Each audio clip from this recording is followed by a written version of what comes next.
Hello and welcome to Charch Chat. I am Paul Charch from LeagueSafe.com. Thanks for joining us here at Open Sports. Today it is a sneak attack passing game style. That means we're going to talk about some of the quarterbacks and wide receivers that are good plays this week, perhaps even into the future, that are likely on the waiver wire right now in your league. So let's roll up our sleeves and start looking at the matchups. We begin with a matchup that may already, as depending on when you're looking at this, is either happening shortly, is currently happening, or already happened, and that's Brady Quinn going up against Denver. He makes his first NFL start in relief of Derek Anderson, who was benched.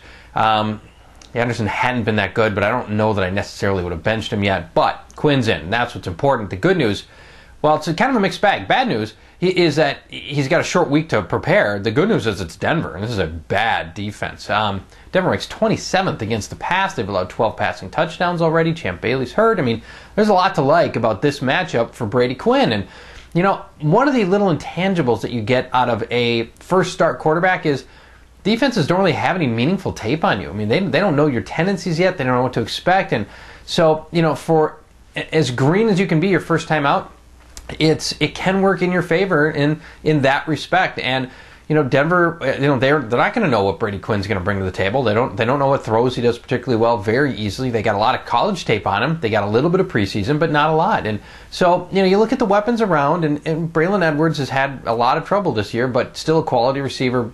Kellen Winslow, quality receiver. So, you know, there's some hope here that combined with a good running game, Brady Quinn gets, you know, 1 to 2 touchdowns and 200 to 230-ish yards. Feels about right to me. And you know, those aren't bad numbers if you've got a bye week conundrum.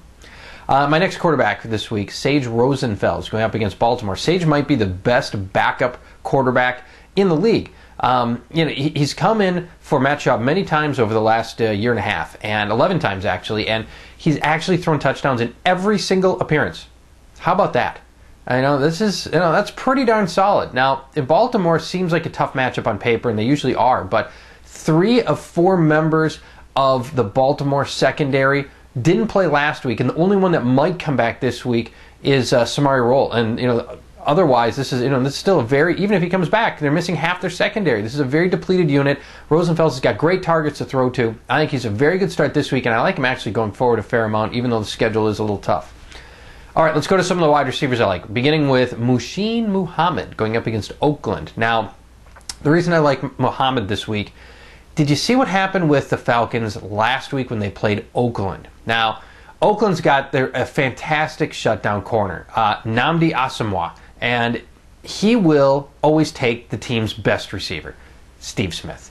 That means the other guy ends up getting, it was Dante Hall till he got cut. You know, you don't have to sweat that guy. So we saw Michael Jenkins score a couple of times last week as the number 2 receiver. There's a long history of number 2 receivers doing well against Oakland. Eddie Royal in the opener will come to mind for many of you because that was a nationally televised game. So Muhsin Muhammad will not draw Nnamdi Asomugha, and as a result, I think he ends up getting a lot of extra passes his way this week. By the way, teams throwing him Asomugha averaging 1 per game. 1 throw his direction per game. That's how intimidating he is at that cornerback position. He might be the best cornerback in the NFL. All right, my final guy for you in this sneak attack passing game style is Greg Camarillo going up against Seattle.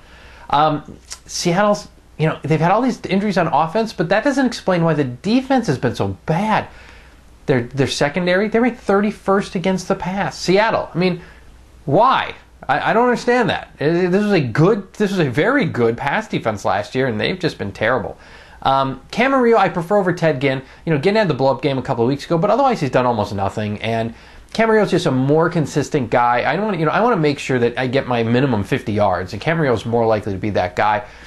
He's had at least 4 catches in 7 straight games, so you know what you're getting in Camarillo. I don't like the boom or bust Ted Ginn as much. If that's more your appetite, this is certainly a startable game. Seattle secondary again reeling. So there you go. 4 guys that you can pick up and start this week. Sage Rosenfels, Brady Quinn, Muhsin Muhammad, and Greg Camarillo.